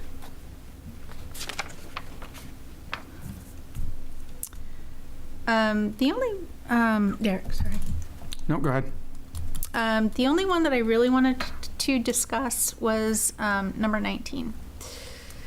And that has to do with alleged violations of the Code of Ethics. Because the way it's currently written, it would be publicly discussed by the board, including the complaint, allowing the parties to be heard, then vote on whether to hold an ethics hearing. In some board formats, those type of allegations are discussed in executive session, and Glenn, you know the law better than I do for public boards, but that's the way we did it in the RSU. It was held in executive session. But, so that was the only one that I really wanted to really have a conversation about is it appropriate to have it in a public setting, or should it be executive, or how should that be handled? I think in our bylaws, it states this, that it is executive session. So if something does come up in there, the way it's written is if something does come up, then it's kind of just like 19 where you wrote here, but it is mentioned that it's executive That's session. why I wanted to talk about it, because they should match. Yeah. Let me think on it a little bit and get back to you. I'm just going back to an experience I had with a finance committee member in a previous town where the board had considered removal. And I remember some differences between appointed and elected boards. And I want to say that the executive session piece, I think it's up to the person who is being asked to the session, and they have a right to have a public hearing as opposed to it being an executive. But I think there are some differences between appointed and elected boards, and I can get clarity on that for you. Because I think, I'm trying to just remember back to the statute, but the executive session piece, and I'm thinking of it in a personnel context, is like the executive session is there to prevent, reputational harm for somebody, but then they also, again, have that opportunity to say, hey, actually, I want to do this in public, and they have that choice, I believe. Sure. But let me just do a little research and get back to you. Okay, perfect. I would also like to add that, to me, it seems like a twofold thing. Maybe you start an executive session and then bring it to the public. But let's let Glenn find out what he finds out. Yeah, and it's interesting, too, because you don't have an ordinance or a separate ethics board. So, again, I had that structure to rely on. So let me just do a little digging, and I can send it to MMA Legal and just kind of get a little bit more input on it. Perfect. On 19A, possible sanctions, I think a time frame would be nice to be added there. Like, is it forever? Is there a yearly, like however many? Oh, I see what you you're know saying. what I mean? Just so there is no ambiguity there, where somebody would have trying to find a legal. So that would only apply to the censure? Removal, reprimand. both. I mean, it's kind of, they're all grouped in to this as it's written. But I think if you get to the removal part or the censure, any of those, I think they should have time frames with them so people know going into it what it's going to be or what it could be. Up to, you could even put, or something like that. Yeah. I think that probably also feeds into when we're going to review at some point the recall ordinance. Yep. So that probably feeds into this as well. Yeah, sort of. Yeah, that's one part. But this will also, if we're doing the censure as a board, then that time frame would be good. And then when we revisit the other one, that should also have some time frames as well. Right. Yep. So because the public hasn't had a chance, obviously, to see the proposed changes, but it's really just clarifying the things there. There's no significant changes. Like one of the changes that Chris brought up was refusing to make promises on how you're going to vote before it comes before the board. Conducting yourself professionally in any dealings with the board, town employees, or members of the public. No disparaging or disrespectful remarks towards a person's character in or out of board meetings. Remember at all times that as an individual, I have no legal authority outside the meeting of the board. Not disclose any confidential information when it comes to executive session. And then the last few are just understanding the goal of the Code of Ethics is to instill public trust into the board. All boards will review the ethics policy at least annually. So I think that's important whether you're elected or appointed to a board. And then if they have any suggested edits, they would come to the select board for consideration. Boards will conduct periodic reviews, at least annually, of their practices to ensure compliance. All meetings will be subject to Robert's Rules of Order. It's each individual's responsibility to ensure they understand and abide by them for meetings. And then we just talked about alleged violations of the Code of Ethics. So that's basically the changes. It's just cleaning it up and reinforcing some aspects. So nothing crazy there. All right, is everybody good with the ethics for now? Until Glenn works his magic? Yep, and then what, after you guys discuss the bylaws, what I can do is just on the next agenda, have all the red line and everything for you guys to have it back in front of you at a future meeting. And you want that by July 15th? So the ethics piece. No, the bylaws. Well, I'd like to dig into the like, depending on how your discussion Right. goes, I'd like to just dig into it as well, maybe with the clerk, and identify just technical things that Right. you might want to look at. And may not be the bylaws, maybe some other policies, but maybe expanding the types of media that we require for public notices, so that just beyond just newspapers, I feel like I caught that somewhere, and a couple other things that are boring but important. So came to the bylaws, I reviewed them, and there's some sections in here that I think need revision to bring them up to modern day times. There's one section in here that I would be supportive of removing altogether, like the seating arrangement. I really don't care about dictating where people sit up here. It's just kind of silly stuff like that. So I went through the current text and just highlighted some things that I wanted to talk about. But then I also ran it through Copilot, and Copilot came up with some great changes. Does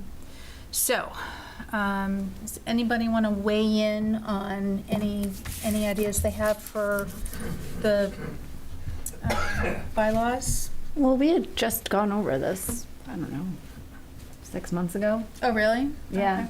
And, and made what we wanted for suggested changes. Okay. So I feel like we're all pretty, or some of us are anyway, probably Yep. pretty familiar with this, and agreed that there were things that were a little out of date. And one of them being what's considered attendance to a meeting, Mhm. because we do have several members that attend via Zoom sometimes. So, yeah. Any comments, Fred? I've just started to go Okay. through it, so. Okay. Yeah. I just got a couple days ago, so you can see Sure. I've been in there, so, Yeah, no, you have. yeah. You're wearing So, out your highlighter. Yeah. Chris, Derek? Okay, I've got nothing right now. okay. I'd like to see what, your highlighted ones are and Yeah. what Glenn comes up with before the next meeting. Yeah, so, and I'll email this to you guys, but like section 5, the seating arrangement, I don't see why we need that in there. I think it's silly, if you guys agree. And then section 6, attendance, as you said, Kayla, it currently says attendance shall be defined as present physically. No written electronic means will be considered attendance. So that obviously should have been updated years ago. And then under section 8 for special meetings, it says notice must be made to a newspaper of general circulation in the town and posted at the town office. That needs to be updated because there's more ways to do special meeting notices than the local newspaper. It should be an option, but not the only way to do it. Section 13, it talks about under normal circumstances, agenda items should be submitted by the board members to the town manager 7 working days prior to any regular or special meeting by 12 noon. And then the draft agenda will normally be available through public posting 1 week in advance of the select board meeting. I don't think we've been adhering to those. So we need to decide what we want to do and update those. What section was that again? 13. 13. 13. Well, hold on, I'm just trying to digest that. So is that even possible to get me something 7 days before a meeting and also distribute Well, it. it's 7 business days before the meeting. It has to go to you. Yep. And then the draft agenda has to be published to the public 7 days before the meeting. So technically, yes. Okay. But I think it's too long, personally. I think we should bring these to how we actually do them. Yes. It doesn't make sense to try to achieve some different goal than other than what we are doing if I it's agree. working. Yep. I agree. I'm in favor of that. Section 21 talks about official minutes of select board meetings. It says the verbatim and official record is the DVD recording. We don't do DVD recordings, do we? I believe there are DVD backups, yeah. There are analog, or it's a digital form of an analog Right. form of media. Let me just look at that real quick, because there was a suggestion I was curious about making. I just want to see if it applies to boards outside. Do people even have DVD players anymore? It's probably just for like a records retention purpose. I'd like to look at the state record retention rules Okay. too, to see how we have to retain those records before changing that one. But Okay. I do think one of the things that you guys do, and I'm not looking, I'm trying to find it. Sometimes advisory boards and working groups, because they're making recommendations to a board that takes an action, it may be, and again, this is just my opinion, it may be burdensome to require official minutes for all those smaller working groups. I don't know if that, most of the time you will do it just as an organizational matter, but like if they're having like an away team meeting, like they're having at the middle school tonight, to have to record all those meetings or make that a requirement of subcommittees, and I'm not sure if it's in here, seems like quite a lot, given that, you know, we can only have one meeting in a broadcastable room, especially. I don't think it is. I don't think workshops, there's like 3 things that we're not required to be. Yeah, I just want to make sure that there's not some quirk of the bylaws, so that at least it gives them the flexibility to meet outside of this room, if they're a smaller advisory board, and, you know, just relax some of that if it's possible. Yeah. It also says in that section, free lending copies of the DVD recorded approved minutes will be available to the public at the town office. So are we doing that? Yeah, there are. If requested. There's a certain time frame of meetings Okay. that there are physical DVD recordings of Okay.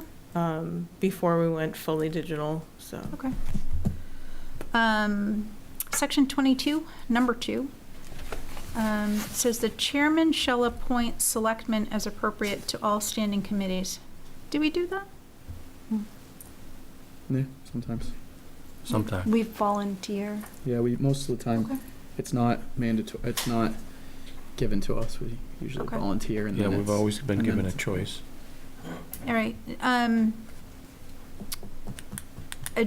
concerned with the word shall, because it shall means will, means must. So we might want to look at that. Or add if agreed to by Yeah. select board or- member. Yeah, if the select So they're board not decides it's forced necessary. to. Right, yeah, It may be better just to say the select board shall appoint. 'cause That's what I was thinking. Yeah, Yeah. The board. yeah. And then section 23, number 1A, says selectmen shall be $100 per month for holding office. But I got an email today saying it's $250. Okay, I will look into that. And then, When are those paid out? Just out of curiosity. That was a question I had too, because some do it quarterly, some do it as an annual stipend, some do it as a biweekly payroll deduction.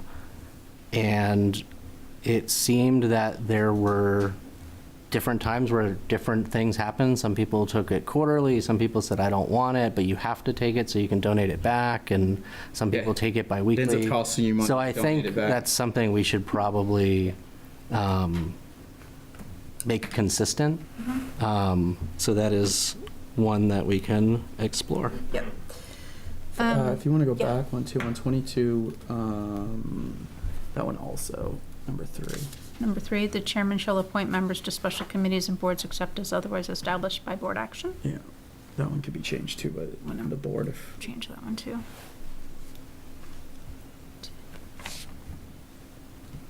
All right, well, do that one too. I don't know why it's such a. That's pretty straight. Right? I'm really good at straight lines, Derek. Section 23, 1B.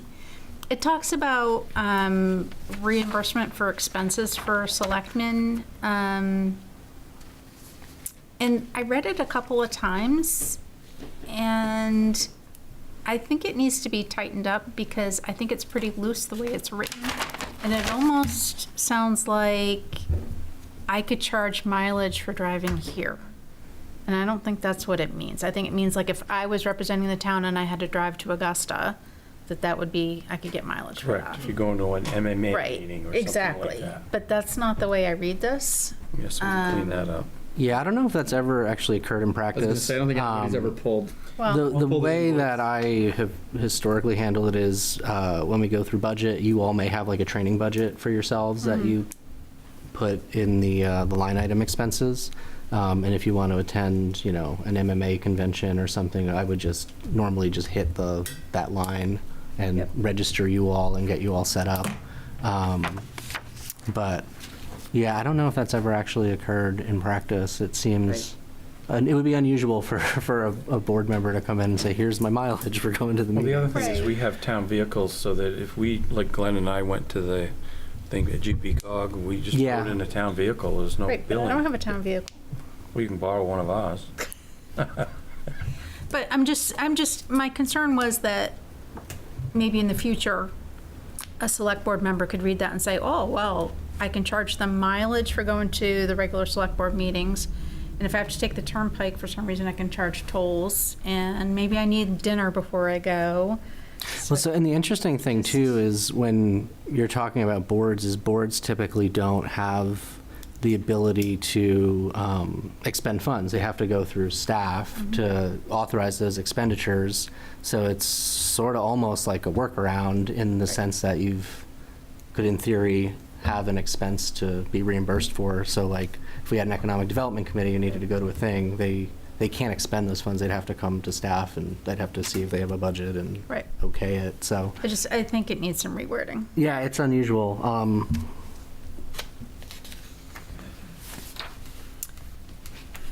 And then, what's section 25, number 2C. Again, it's talking about advertising for filling positions. So that needs to be cleaned up some, like it mentions cable TV and stuff. So I just think that needs some cleaning up.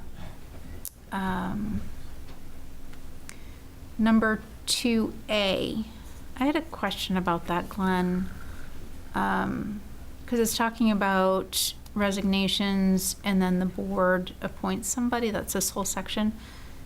Does this section cover the budget finance? Because that's an elected position. So we sort of went through that process, and if Mel can recall it from muscle memory, but it's one of those things that, like, because you meet as a body, and if someone were to resign from this body, the next time that you meet publicly would be when you receive that news, because, you know, I mean, you'd get an informational thing via email, so it's always sort of like how I've dealt with it is you accept the resignation of a colleague or something at your next board meeting, because, I mean, they may, I mean, we kind of worked through that sort of as like it was sort of messy. Yeah, my interpretation of the entirety of section 25 is that it applies to other boards and Okay. committees in the way that select board handles all these different things. Okay. But it's not clear. And I That's think what if it you go to the means. ordinance has timelines for Right. how to act on resignations and stuff too. So I'd be curious to see if they actually conflict with one another. Right. Yeah, so that needs some review. And that's all I had, just going through it myself. And then I ran it through Copilot, which if you ever need help with documents or anything like that, run it through AI. I'm telling you, do it all the time. It's great. Saves a ton of time. So there's a lot here. And what I had it do was suggest changes by page. So, and I'm not going to spend a whole lot of time here. I'll email it out to you guys. But like page 1, it recommends adding some language about public access and transparency, talking about FOIA or FOA, whichever one is FOA here. Adding language about that. And then page 2, parliamentary authority, just cleans up some of the Robert's Rules language to make sure it complies with FOA. Also, defining more specifically what a quorum is for the board. Page 3, officers and their duties, just kind of defines more specifically what the chair's going to do, what the town manager is responsible for. It also adds the chair or vice chair may be removed from their position by a majority vote of the board. That's an addition. I mean, if the majority of the board decides who's going to be that, the majority of the board should be able to decide who isn't going to be that, right? Yeah, and generally orders are, they're not, like, they're binding through the year. They don't persist beyond that order. So if you had another order to remove, I guess conceivably you could do the same by majority. Yep. So I just think the language should be in there, in my opinion. Chair should have authority to establish reasonable time limits for public comment. It's just tightening up that language. Page 4, role of the select board shall act only as a body and shall exercise its authority collectively. Again, it's getting back to people can't act as individuals, as representatives of the board and the town. Talks about you can't give orders to town employees, you have to go through the town manager. Adding a conflict of interest section, again on page 4, in accordance with 30A MRS subsection 2605, any board member with a personal or financial interest in a matter shall disclose such interest and refrain from participating in discussion or voting on that matter. I believe that's in there. So I didn't compare it line by line, but such disclosure shall be recorded in the meeting minutes. Page 5.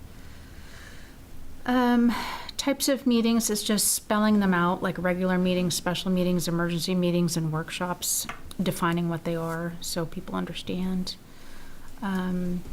Adding notice of meetings shall be provided at least 24 hours in advance, except in emergencies, and shall include the time, place, and when practicable, the matters to be discussed. Page 6, public participation, public comment, that will provide opportunity for public comment during meetings. Public participation shall be conducted in a respectful manner. Page 7, minutes and records. It just gives, just tightening up on what the minutes should have in it. And that meetings may be recorded by the town and by members of the public. So that one would be one to discuss, whether or not members of the public are allowed to record meetings. I don't see why Knox is already that recorded. They are. Allowed to anyway. I don't know if, I mean, we deal with those First Amendment auditors anyway, Right. so, we're in a public space. I think they likely can and will. Page 8, committees. Committees appointed by Select Board shall serve in an advisory capacity unless otherwise authorized by law or vote of the board. The Select Board retains final decision-making authority. Page 9, administration agenda. Meeting agenda shall be prepared by the chair in coordination with the town manager and made available to the public in advance of meetings. It's already happening. Meeting materials, supporting materials and meeting packets shall be made publicly accessible when practicable. Again, it's just tightening things up and making it more black and white. Remote participation, we already talked about that. Page 10, miscellaneous, review of bylaws should be reviewed at least every 5 years and may be amended as necessary. And then finally, training. Members of the Select Board are encouraged to complete training related to the Maine Freedom of Access Act, ethics, and municipal governance. The FOA we is have to. It's in required there. training. The other stuff is optional, but that one is a required training. So, again, I didn't compare what AI told me in the document and cross-reference, but I didn't have time to do that, so. But, anyway. Any feedback, comments? No, just be happy to see it next month. Okay. Okay. So me and Mel will work on taking a stab at that for you all and get it back to you at a future meeting. And you'll send us each a copy. Yes. Okay. Number 4 on the agenda is public comment. So I'd welcome folks in person to please come up to the podium if you want to, and then I'll move to the folks that are on Zoom. Yes, Peter?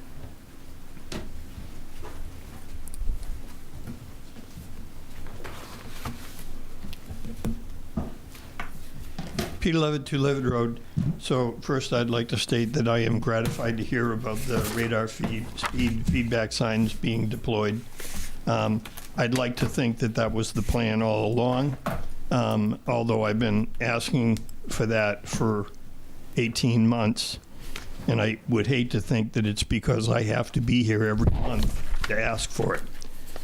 But I'll be positive and say, no, this was planned. This was always in the works. That being said, it could be that, well, the budgetary constraint was such that we had to wait until the money was available. I will tell you, as far as life safety is concerned, from my perspective, in seeing that the town has, in my experience, many times appropriated large amounts of unbudgeted money in order to take care of issues that are not as important as life safety have happened. But I am gratified to hear that. 2025 was the deadliest year on record for Cumberland County for pedestrians and bicyclists. It was mentioned in part of the goals last week that the board was setting about Vision Zero that's included in the 2025 comprehensive plan.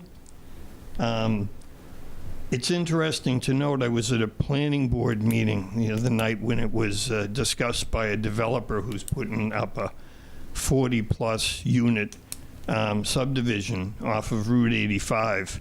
And this was almost a direct quote from what his take on traffic calming was.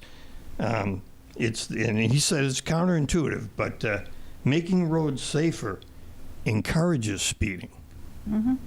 Yeah. So that's an interesting take on it.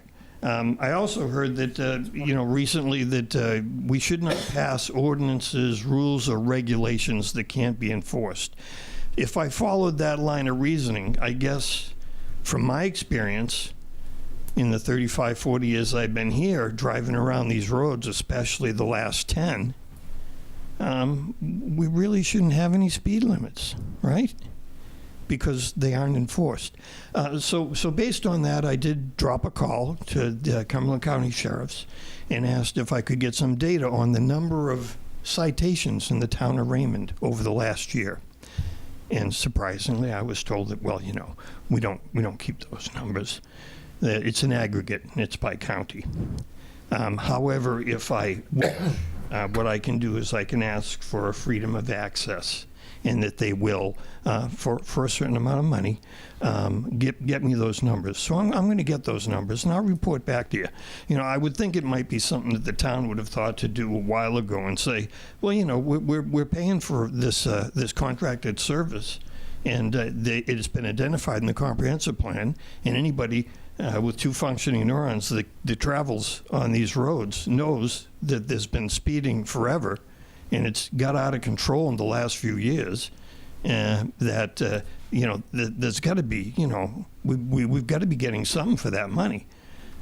So I'll ask for that, and I'll get it back to you so that you'll have some information to go on. My guess is we're not going to find that outside of 302 there's much in the way of citations for speeding anywhere in the town. I don't know how many of you here live on Route 302. I don't. I live on Raymond Hill Road. And I'm out there every morning during the school year with my granddaughter, and soon my grandson will be there as well, waiting for the school bus. It's 40 miles an hour on that road. The cars aren't going 40 miles an hour. Mm-hmm. And I don't believe I've ever seen a sheriff's car on Raymond Hill Road. So I'd ask you to think about that as far as traffic calming and why it takes one old codger coming up here for 18 months to get something as simple as a feedback sign to try and, it's not going to solve the problem, and I understand that. But it's data, and maybe you could ask AI, but I believe the data is going to say that, yes, it affects some people. Yeah, it's going to impact those people that probably stay within the speed anyway. But I wonder how many of you have traveled a road and unconsciously not realized, and then you look up and you see the sign flashing for 50, 60 miles an hour, and it's, oh my goodness, and you slow down. But anyway, gratified to hear that. I guess what I'd also ask is what's the feasibility study, and I haven't heard of the group on the Public Works Garage. Having met, I believe I saw one meeting, so I don't know where that went. But maybe with getting with Maine Municipal that they're going to take a look at it. I'm sure they got a tour and saw just how terrible a shape we're in. So there'll be some recommendations there as far as workers' comp, and maybe that'll get started up again. And I guess just to say in closing, as far as my comments are concerned, that one of the things that I've learned being in a position that involved HR and 45 employees that responded directly to me as their leader, is that as far as ethics is concerned, something that's not discussed very much ethically is certainly there's conflicts of interest, and if you've got a fiduciary or a personal involvement, that you should recuse yourself, or at the very least, since you're looking at your bylaws, a simple Roberts kind of guidance, which basically would say, I've got what I think is a conflict. So what I'll do is I'll ask the rest of the board to weigh in on it, and then they vote, and they tell me, well, yeah, we believe you should recuse yourself or abstain. Or they say that, no, we don't see that as an issue, and go forward with it. So that's an option that Roberts allows. And as far as ethical thought is concerned, there's something that's not discussed much at all, which is whether you have a bias. And that's usually not touched very much in ethical discussion, biases, because that's a hard thing. As I had actually the town attorney tell me at a training that, well, we all have biases. And I thanked him for that. Well, that was a revelation. Oh, we do. We all have biases. The bottom line is, if you feel that you cannot participate in a vote, and it's because you are really just opposed to it, you don't have a personal involvement and you don't have a fiduciary involvement, but you are just opposed to this, then you really are obligated to say, I really have to abstain from this because I have a bias. Thank you. Thank you, Peter. You're welcome. Anyone else?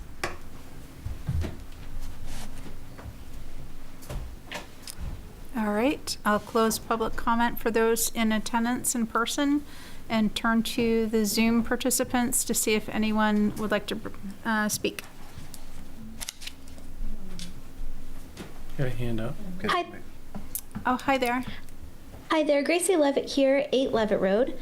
I suggested during last week's meeting that the board pursue a data center moratorium for the town, and I'd like to follow up on that here, noting briefly that one reason I'm speaking tonight instead of emailing is that email addresses are not yet updated on the town website for our newest board members, so if that could be updated, that would be great. Last week, Ms. Jewell responded to my public comment in part by noting that the issue of data center construction is certainly a hot topic across the nation, but I wanted to emphasize that it is decisively a bipartisan one, with around 70% of Americans opposing such facilities being built in their areas. Ms. Jewell also said that, quote, we don't have the infrastructure to support data center between public water and power, but that goes directly to the heart of why a moratorium is critical for our town. To preserve the rural character of Maine and to improve our sense of place, as you noted in last week's goal-setting workshop, it is imperative that we protect our precious but limited natural resources like water and land. We don't have an endless supply to throw around or be careless with. The construction and operations of thirsty, energy-hungry, and polluting operations at data centers may have the capacity to alter lakes and natural water systems, pave over ecosystems, impact property values, and strain energy grids relied on by rural ratepayers. A moratorium on data center construction is a common sense and bipartisan supported step to protect our town and residents, and municipalities across the state and county are pursuing moratoria exactly for this reason.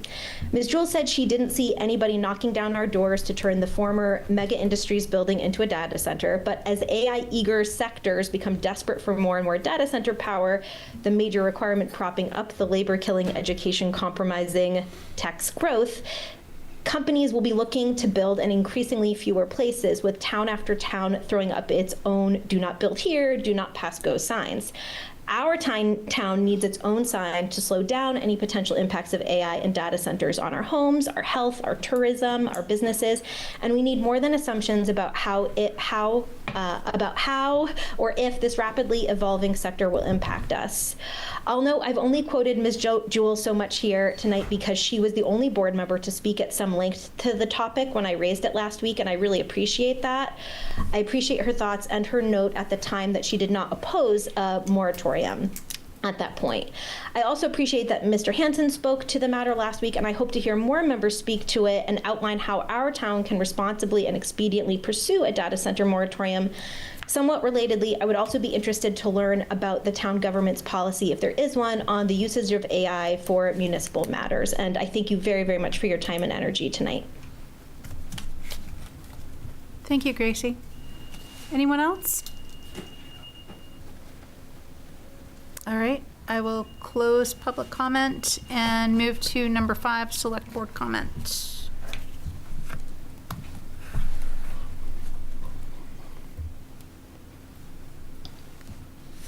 Nothing right now.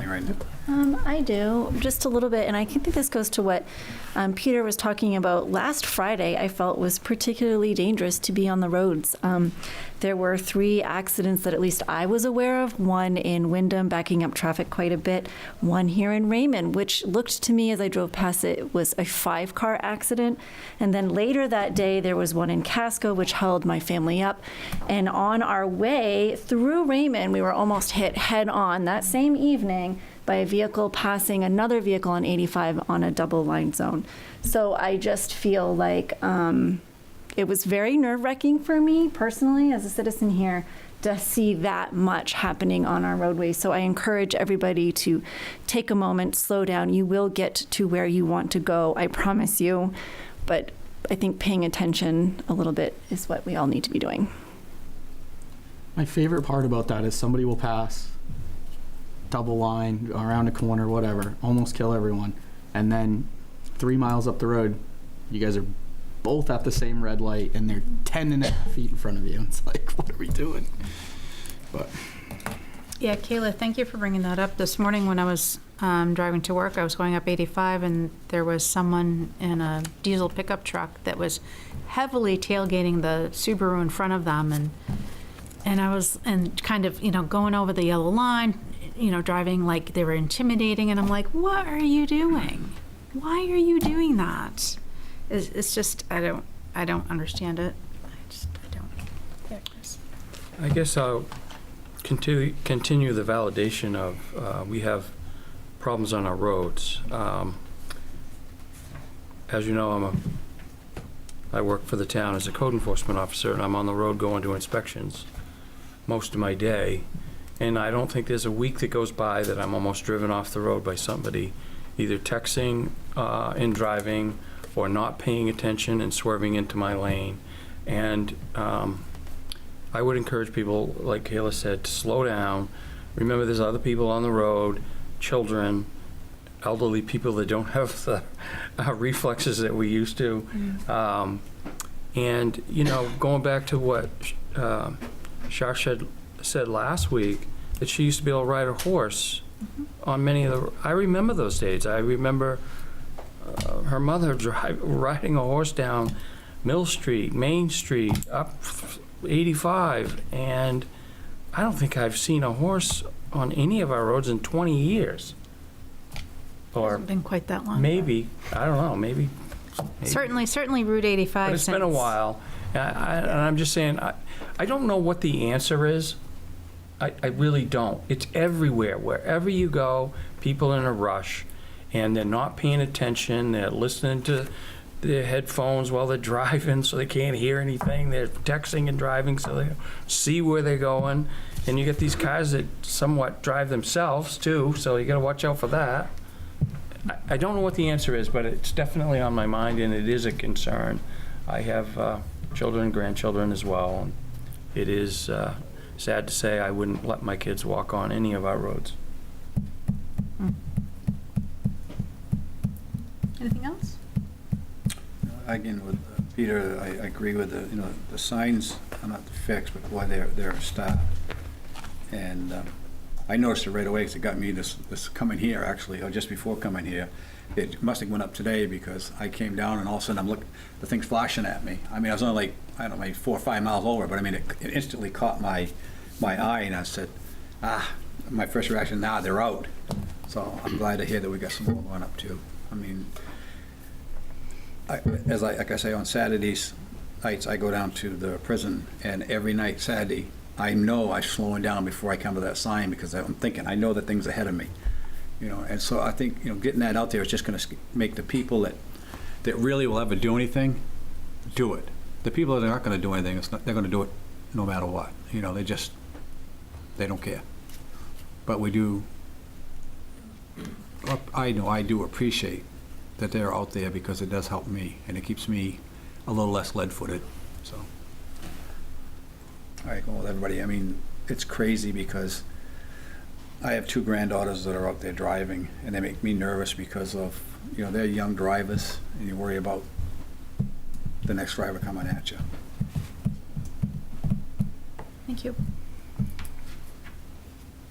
I'm up. I only have a couple items.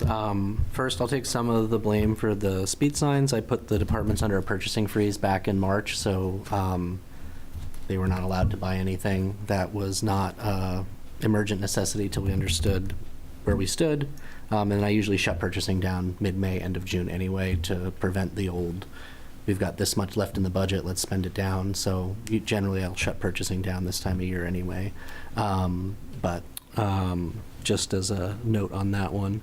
And then just in case the board, based on public feedback, has any questions about moratoria, it is, I don't know, because I'm new to town meeting, where your legislative authority ends, if it's an ordinance, or if it's an action you can actually take. But I do know that moratoria are only for 180 days, and if you want to extend them beyond that definite term of 180 days, you can one time, I believe, for another 180 days, but then after that, the moratoria ends.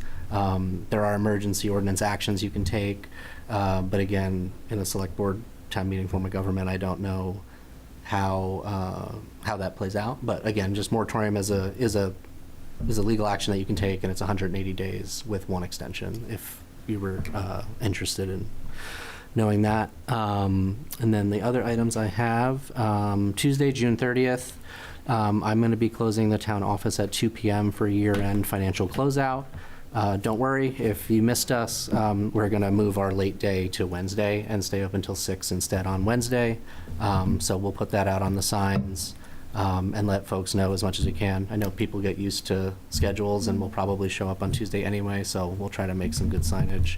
But we just need to post all our year-end transactions, close out, and launch our new AP system for July 1st. And if it's not rolled over, we can't do transactions on Wednesday, so we're going to close a little early on Tuesday so the finance folks can close the books. Just at the town office, all the other offices will be open their regular scheduled hours.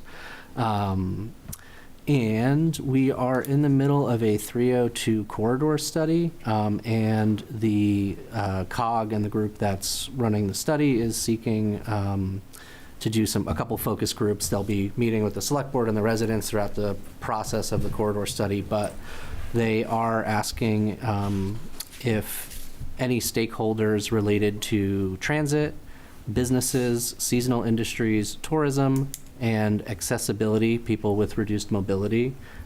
So if you have any suggestions on stakeholders who meet those criteria, just shoot me an email, and I can try to tap them for a July-August focus group for the corridor study. And again, for the public, don't fret if you don't get in on this one. They're going to be doing them in Portland, Wyndham, Westbrook, and well, not Westbrook, but down the 302 corridor, and there'll be multiple opportunities for stakeholder engagement as we do the 302 corridor study. So more details to come. But again, if anyone has suggestions on transit with an agency focus, businesses, seasonal industries, tourism, or people with vulnerable populations with reduced mobility, just let me know who those advocates might be, and I can connect them with GPCOG and get them on that focus group. And that's all I've got. Okay. Do we want to confirm these dates for future meetings? We do. Let me pull up the agenda. So your next regular meeting is July 14th. And then you have August 11th. And then we're going to be pushing back the September meeting at the assessor's request to accommodate preparations for commitment. And I don't know if you guys take a summer recess or anything, but we put these out as regularly scheduled, but I know some boards do, so feel free to discuss that if that's something you all do. I'm not familiar with this board's. We have in the past. I don't think we did last year.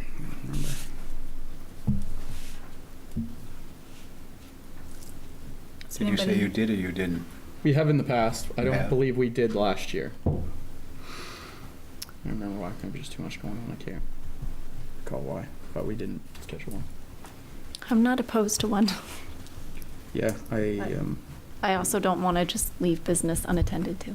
Yeah, I mean, if you're considering one, I think August is probably the best one since we've already got July items percolating. And I guess we can always call a meeting if we need one, if that's something the board wanted to do.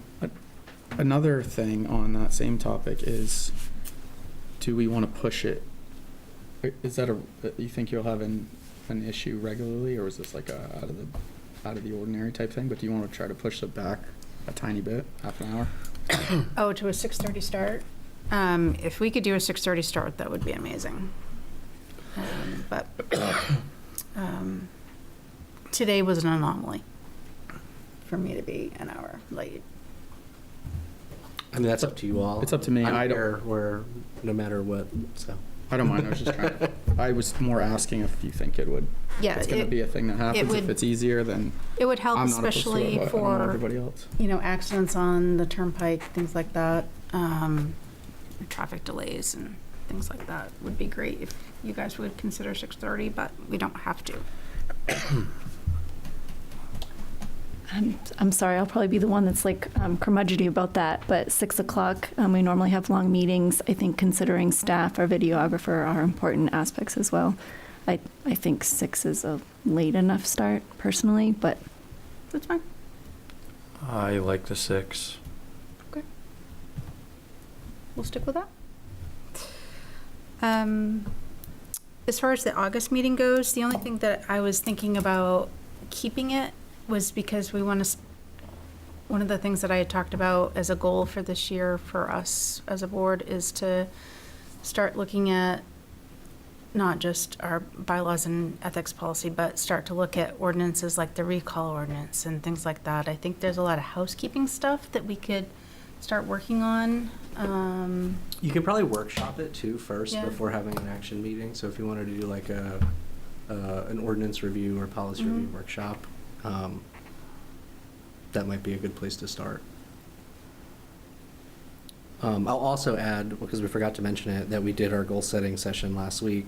And for folks who were not able to attend, I'll be publishing the board's goals that they came up with and going over them with staff tomorrow. But those are all done, so you'll have them at your next meeting as an agenda item, so you can review your goals and solidify them how you see fit. You want to also add that there was a survey that was being... Oh, yeah, Craig wanted me to remind you Craig. that there's a link with a survey about how he did, and that's he's right. very eager to get your feedback and responses. There has been 2 thus far, and I know I'm one of them, so... On the other one. Okay, so he did pester me today to remind you all, and to give you a deadline if I didn't. Well, he did such a good job. Yes, I'll make It's sure. only a few questions. It doesn't take 5 minutes. I saw it, I just was busy at the time, and, Yeah, no worries. yeah. Okay. All right, so next on the agenda, if nobody has anything else, is adjournment. I'll make a motion that we adjourn. I'll second that. All in favor? All right, thank you all for your involvement, much appreciated.